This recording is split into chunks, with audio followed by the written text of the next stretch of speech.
देखो बेटा, बात कर रहे हैं चैप्टर नंबर 8। चैप्टर नंबर 8 नाम बताया हमने डी और एफ ब्लॉक के तत्व। बात करें आवर्त सारणी में तो डी ब्लॉक के तत्व क्या होते हैं? वे तत्व जिनके अंतिम इलेक्ट्रॉन डी उपकोष में प्रवेश करते हैं उन्हें हम डी ब्लॉक के तत्व कहते हैं। डी ब्लॉक के तत्व क्या होते हैं? वे तत्व जिनके अंतिम इलेक्ट्रॉन डी उपकोष में प्रवेश करते हैं उन्हें हम डी ब्लॉक के तत्व कहते हैं। आवर्त सारणी की बात करें तो बेटा हमारी आवर्त सारणी जो होती है वो इस प्रकार से होती है।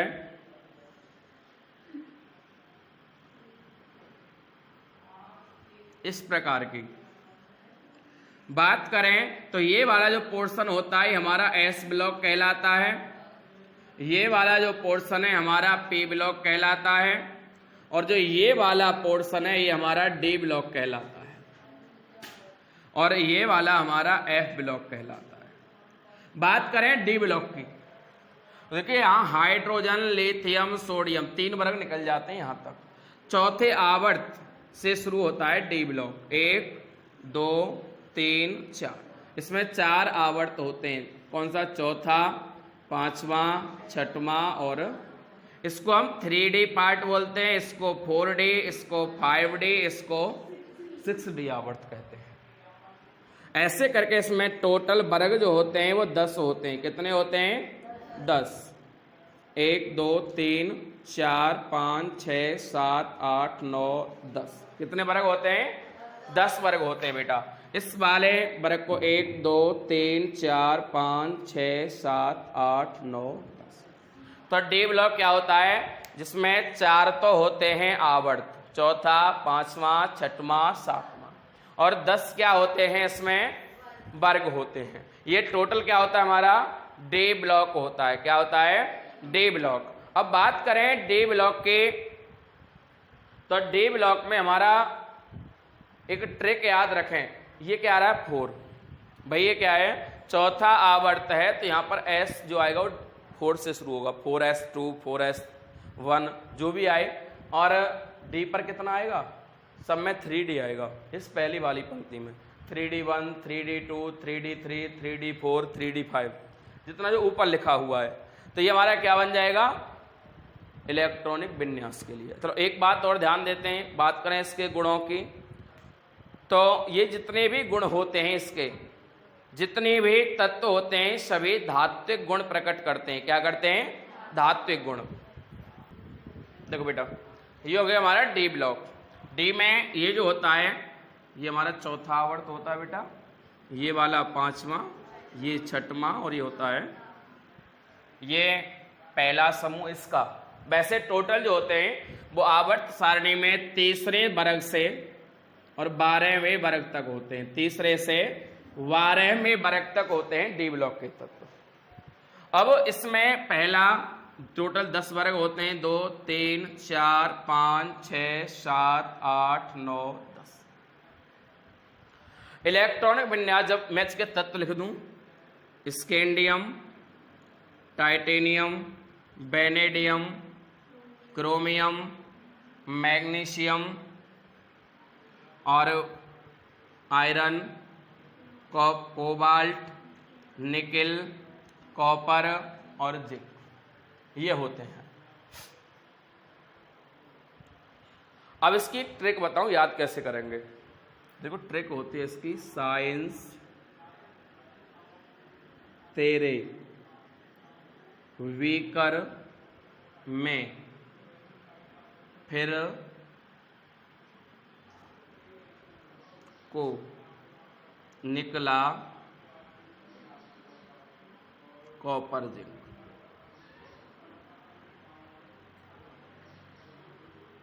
ये होती है साइंस तेरे बीकर में फिर क्यों निकला कॉपर जिंक।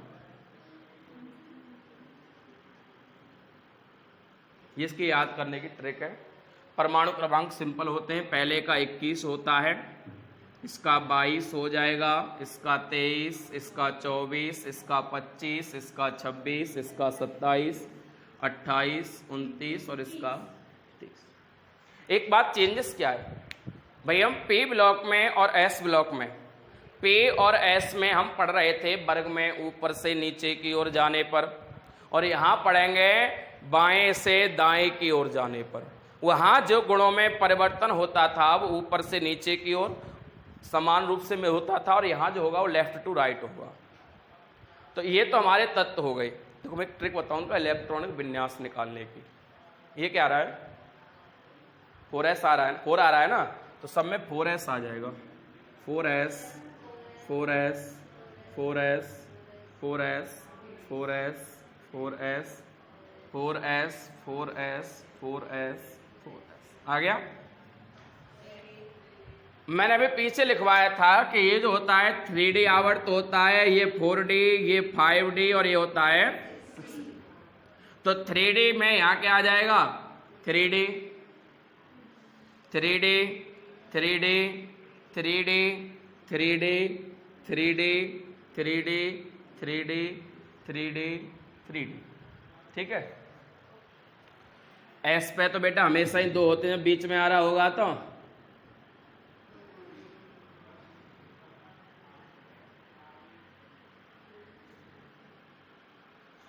ठीक है। डी पे कहां से लगाएंगे? यहां से लगाओ। 1 2 3 4 5 6 7 8 9 10, ठीक है। इलेक्ट्रो विन्यास हो गया लास्ट वाले पॉइंट। किसी का भी निकाल लीजिए, अब लास्ट में यही पॉइंट आएंगे। अब इनके कुछ अपवाद होते हैं। क्या होते हैं? अपवाद होते हैं। अब एक चीज और ध्यान दें, इनमें डी ब्लॉक के तत्वों में एक संक्रमण तत्व आते हैं। क्या आते हैं? संक्रमण तत्व क्या होते हैं? वे तत्व जिनके डी ऑर्बिटल अपूर्ण रहते हैं, यानी पूरे भरे हुए नहीं होते, उन्हें हम क्या कहते हैं? संक्रमण तत्व कहते हैं। यहां पर देखो मैंने पीछे कई बार बता चुका हूं कि एस ब्लॉक को अधिकतम 2 इलेक्ट्रॉन चाहिए, पी को अधिकतम 6 चाहिए, डी को अधिकतम 10 चाहिए और एफ को अधिकतम 14 चाहिए। तो यहां देखो डी के ये सब क्या है? 1 है, चाहिए कितने? 10 चाहिए। भाई इसको 9 की रिक्वायरमेंट है, तो ये अपूर्ण है, ये अपूर्ण है, सभी क्या हैं? अपूर्ण। इसके पास 10 हैं, तो ये संक्रमण तत्व नहीं है। जिंक संक्रमण तत्व नहीं है क्योंकि इसका डी ऑर्बिटल पूरा भरा हुआ, और बाकी सभी क्या हैं? संक्रमण है। पीछे वाले सभी तत्व क्या हैं? संक्रमण है। अब इसमें एक अपवाद आता है बेटा। बात करें हम अपवाद की। अपवाद पहले वर्ग में क्या होता है? क्रोमियम और कॉपर में होता है। किसमें होता है? क्रोमियम और इनमें क्या होता है बेटा? यहां जो S के 2 हैं, इसकी जगह 1 मिलेगा। कितना मिलेगा? और वो 1 यहां जुड़ जाएगा। कितने हो जाएंगे? 5। ऐसे ही कॉपर में यहां से 1 मिलेगा और यहां कितने हो जाएंगे? फिर 9 की जगह है। अपवाद क्यों हुआ? भाई हम अब तक पढ़ते ये आए थे पी ब्लॉक तक कि जितने भी एस होते यदि बीच में आ रहे हैं तो पूरे भरे होंगे, केवल लास्ट वाला ही अपूर्ण हुआ। ये तो पढ़ते आए, परंतु यहां हमने देखा कि बीच वाला भी अपूर्ण है। इस पे भी 1 रह गया और इस पे भी कितना रह गया? 1 रह गया। ऐसा होता क्यों है? क्योंकि ये दोनों तत्व अत्यंत उत्तेजित होते हैं। क्या होते हैं? और उत्तेजित होकर के अपने इलेक्ट्रॉन अगले वाले ऑर्बिटल में फेंक देते हैं या कहीं ट्रांसफर कर देते हैं। किसके लिए? अगले कक्षक में। कौन? ये दोनों तत्व, क्रोमियम और कॉपर। इन दोनों का अपवाद होता है। अपवाद का मतलब होता है ऐसे गुण जो इनमें नहीं मिल करके अन्य से मिलते हों, यानी सभी सीरीज से अलग हों, उन्हें हम क्या कहेंगे? अपवाद कहेंगे। देखो अभी आगे हम 5वें आवर्त में, ठीक है। ये तत्व होते हैं 5वें आवर्त के। देखो यहां क्या आ रहा है? 5 आ रहा है, तो सभी में क्या आएगा? 5s। s पे तो 2 आना ही आना है सब में। 5s2 5s2 5s2 5s2 5s2 5s2 5s2, ठीक है। अब ये कौन से होते हैं बेटा? आवर्त क्या होता है इनका? 4D होता है। क्या होता है? तो सब में 4D लिखिए, 4D 4D 4D 4D 4D 4D 4D 4D। ऊपर से लिखते जाइए 1 2 3 4 5 6 7 8 9 10। देखो एक चीज हमने ऊपर वाले में देखी थी, वह इसके डी ब्लॉक में भी 10 हैं। कितने? तो ये भी संक्रमण नहीं होना चाहिए, संक्रमण है भाई। 10 तभी तो आए जब ये उत्तेजित हो गया। प्राकृतिक रूप से तो उसमें 9 थे ना, तो प्राकृतिक रूप से तो ये संक्रमण नहीं है। ये उत्तेजित होने के बाद इसका डी ऑर्बिटल भर गया है, इसलिए इसको हम संक्रमण नहीं कहेंगे, सॉरी संक्रमण कहेंगे। ये असंक्रमित नहीं होगा क्योंकि प्राकृतिक रूप से इसमें 9 थे और इसका डी ऑर्बिटल अपूर्ण था। अब बात करें इसकी, इसमें बेटा इसमें भी एक अपवाद होता है और सबसे ज्यादा अपवाद इसी में होते हैं। अपवाद यानी सबका रूल। देखो यहाँ एस पे अधिकतम 2 आना चाहिए, बीच में जब एस आ रहा है तो एस ब्लॉक में अधिकतम 2 इलेक्ट्रॉन होने। यहाँ एक ट्रिक याद रखिए सेकंड वाले के लिए, ट्रिक होती है 22 11 211 0 12।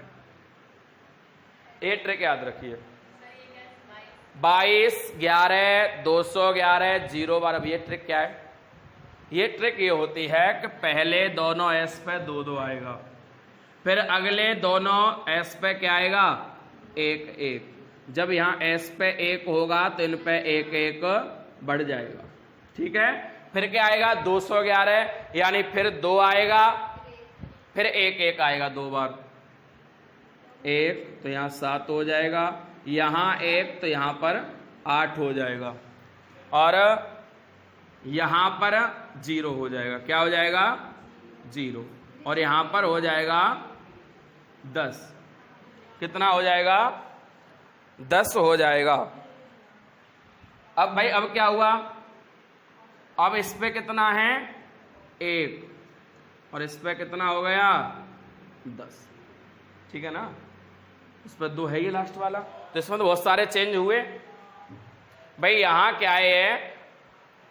22 का मतलब पहले दोनों एस पे 2, 11 का मतलब अगले दोनों एस पे 1 1, फिर 2 का मतलब 211, फिर 2, फिर 1 1, फिर 0।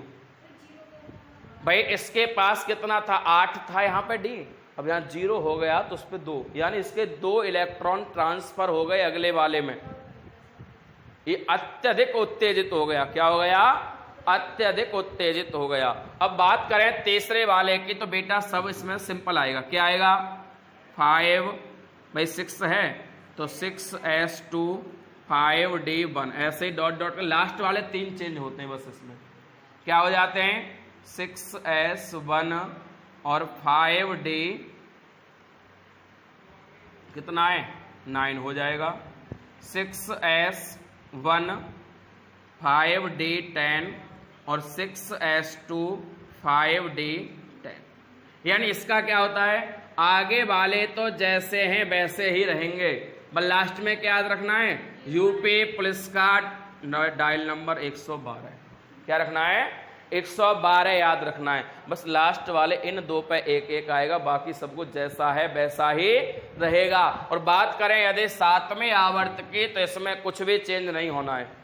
इसमें कुछ भी चेंज नहीं होना है, जो जैसा है वैसा ही रहेगा। तो चेंजेस कहाँ होने? पहले में क्रोमियम में और कॉपर में, और दूसरे में 22 11 211 0 12 कोड याद रखना है। तीसरे में पहले वाले सभी सही होंगे, जैसे वैसे रहेंगे, बस लास्ट में 112 लिखना है, ठीक है। और चौथे वाले में लास्ट वाले में कोई चेंज नहीं होता। तो अभी इसकी बात करेंगे आगे सामान्य गुणों की। देखिए भाई, अब बात करते हैं next topic, most important topic है डी ब्लॉक के तत्वों के सामान्य गुण या भौतिक गुण।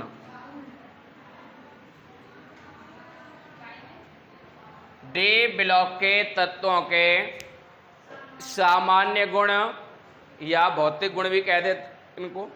तो यहां हमें एक दो क्वेश्चन यहां से बनता है, एक दो क्वेश्चन यहां से बनता है। तो सामान्य गुण और भौतिक गुण में से हमें मोस्टली पूछ लिया जाता है। तो इसकी बात करें तो पहला गुण नंबर 1 बात करें तो इसका पहला गुण होता है कि ये सभी तत्व धात्विक होते हैं। क्या होते हैं? धात्विक। देखिए बात करें सामान्य तो पहला होता है कि ये सभी तत्व क्या होते हैं? धात्विक गुण प्रकट करते हैं। क्या होते हैं? धातु होते हैं। अब धातुएं क्या होती हैं बेटा? भाई धातु का मेन डेफिनेशन कह सकते हैं वे तत्व जो इलेक्ट्रॉन त्याग कर धनायन बनाते हैं। क्या करते हैं? इलेक्ट्रॉन त्याग कर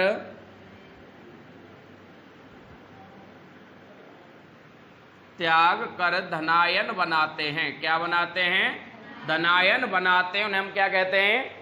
ये तो पहला गुण हो गया इसका धातु का, ठीक है, इलेक्ट्रॉन त्याग कर। भाई प्रत्येक तत्व में इलेक्ट्रॉन और प्रोटॉन की संख्या बराबर होती है। अब वो इलेक्ट्रॉन त्याग देगा, मानो एक कोई तत्व है उसमें 10 इलेक्ट्रॉन है तो प्रोटॉन भी कितने होंगे? 10 होंगे। अब उसने 2 इलेक्ट्रॉन त्याग दिए तो कितने रह गए उसके पास? 8 इलेक्ट्रॉन रह गए। अब जितने इलेक्ट्रॉन त्यागेगा उसको उतने प्रोटॉन जोड़ने पड़ेंगे। प्रोटॉन कितने हो गए? अब 12 इलेक्ट्रॉन रह गए 8 और प्रोटॉन हो गए। तो भाई प्रोटॉन पॉजिटिव होते हैं तो क्या बनाया उसने? धनायन बनाया ना। भाई जब धनायन की संख्या ज्यादा है तो क्या बनाएगा? धनायन बनाएगा। तो पहला गुण तो हो गया धातु का कि इलेक्ट्रॉन त्याग कर धनायन बनाते हैं, मेन डेफिनेशन होती है। सेकंड, इनमें चमक होती है। क्या होती है? चमक तो हीरे में भी होती है, होती नहीं होती? पर हीरा तो धातु नहीं है ना। फिर हीरा धातु क्यों नहीं है? क्योंकि एक चमक ही तो मिलती है भाई। ना तो आघात वर्धनीयता होता है, हथौड़े मारने से उसमें पतली चादर नहीं बनेगी, खींचकर लंबा तार नहीं बना सकते, विद्युत का सुचालक नहीं होता। यदि बात चमक की करें तो हीरे में जो चमक होती है और रिफ्लेक्शन या रिफ्रैक्शन जो होता है, परावर्तन या अपवर्तन, वो उसके अंदर से होता है। जबकि धातु में जो परावर्तन होता है, अपवर्तन होता है, वो उसके बाहरी पृष्ठ से टकरा करके ही हो जाता है। तो उसकी चमक में भी क्या होता है? डिफरेंस होता है। बात करें नंबर 3, तो धातुओं में तन्यता का गुण पाया जाता है। क्या पाया जाता है? यानी इन्हें खींच करके पतले तार में कन्वर्ट किया जा सकता है। हम यदि बात करें तो 10 ग्राम सोने में से 2 किलोमीटर लंबा तार बनाया जा सकता है। तो सबसे ज्यादा तन्य पदार्थ होता है सोना।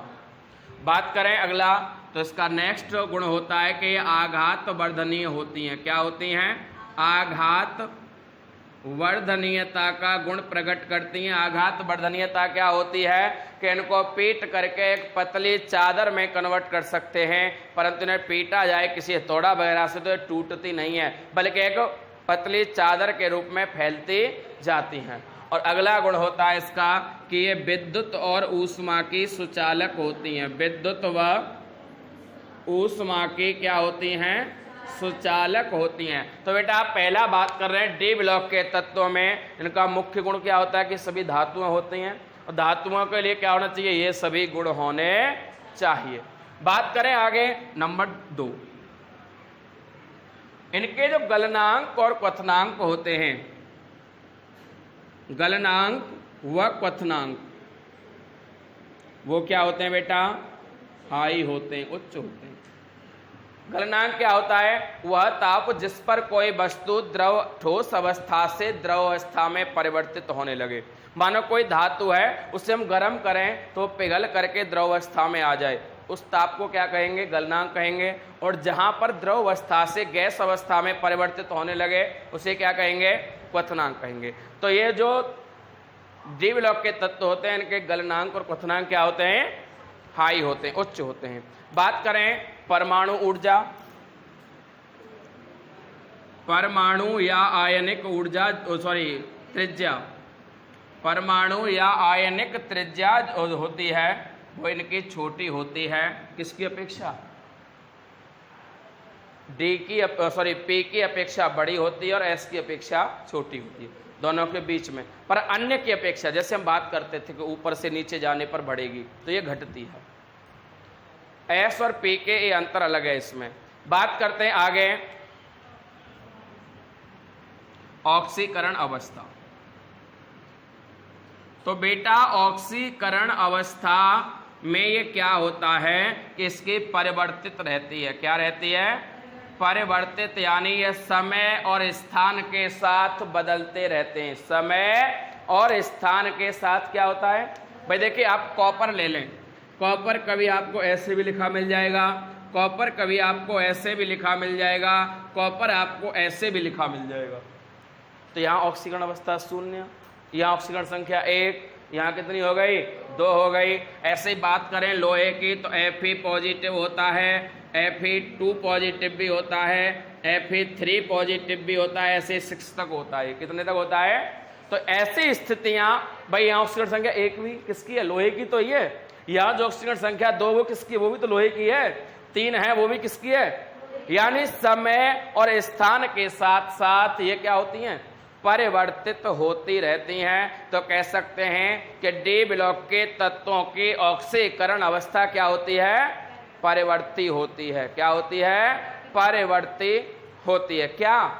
ऑक्सीकरण अवस्था। देखो बेटा, बात करें इसका नेक्स्ट गुण होता है कि ये रंगीन होते हैं। क्या होते हैं? अब ये रंगीन कब होते हैं और रंगीन कब नहीं होते? देखिए यदि यहां आ जाए n does not equal 0, n क्या है? n है अयुग्मित इलेक्ट्रॉनों की संख्या। अयुग्मित इलेक्ट्रॉनों की, यदि अयुग्मित इलेक्ट्रॉनों की संख्या 0 ना हो तो ये रंगीन होंगे, और यदि इलेक्ट्रॉनों की संख्या 0 होगी तो ये रंगहीन होंगे। क्या होंगे? अब हम देखें कैसे।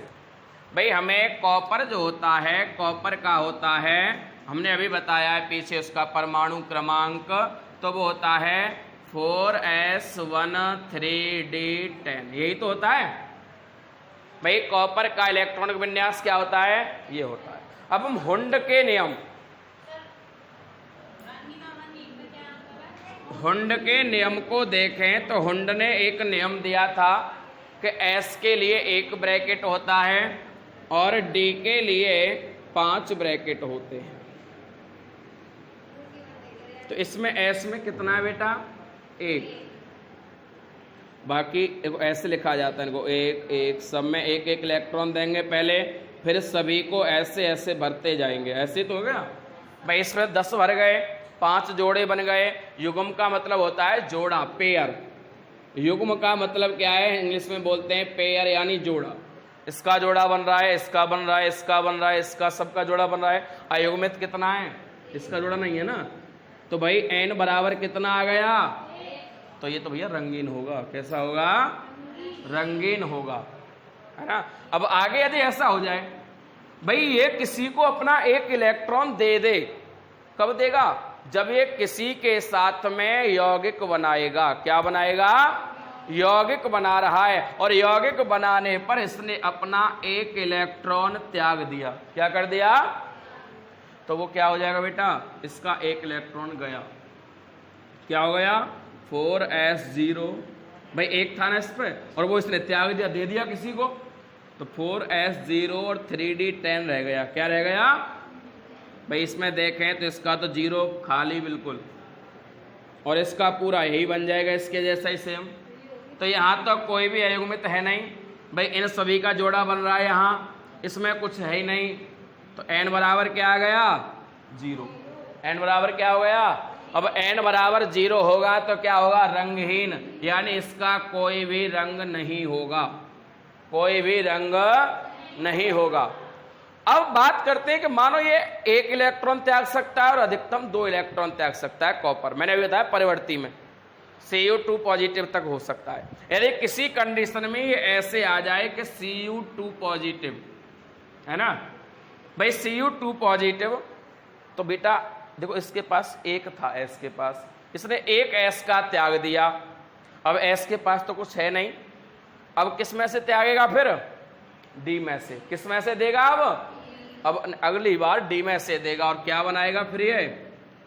भाई 4s तो 0 है ही, एस पर तो कुछ है ही नहीं देने के लिए।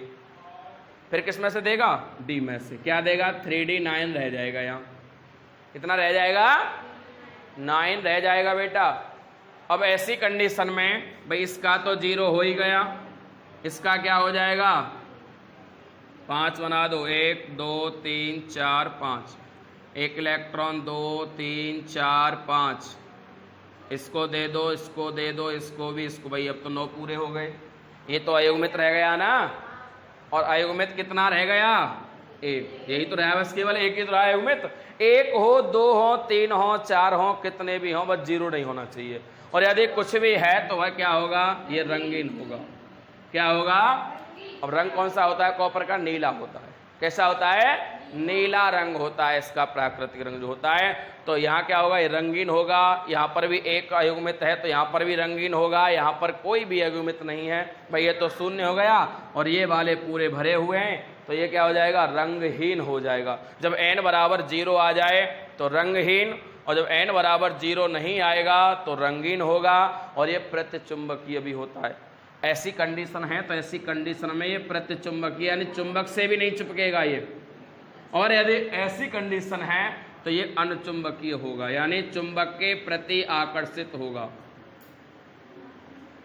यदि रंगीन है तो अनुचुंबकीय होगा, और रंगहीन है तो प्रतिचुंबकीय होगा। बात कर रहे हैं इसके कि मिश्र धातु। मिश्र धातु क्या होती है? एक तो होती है उपधातु और एक होती है मिश्र धातु। उपधातु तो वो होती है जब एक ही पदार्थ 2 तरह के गुण प्रकट करे, धातु के भी और अधातु के भी, तो उसे तो कहते हैं उपधातु। और मिश्र धातु होती है जहां 2 या 2 से अधिक धातुओं को मिला करके, पिघला करके एक पदार्थ बना दिया जाए, एक धातु बना दी जाए, उसे कहते हैं मिश्र धातु, एलॉयस। ठीक है, तो मिश्र धातु बनाते हैं। ये संकुल यौगिक भी बनाते हैं, ये अंतराकाशी भी होते हैं। और इनकी जो आयनन एंथैल्पी या आयनन ऊर्जा होती है वो क्या होती है? परमाणु क्रमांक बढ़ने के साथ साथ घटती है। क्या होती है? देखो मैं यहाँ समझा देता हूँ। आयनन ऊर्जा होती क्या है?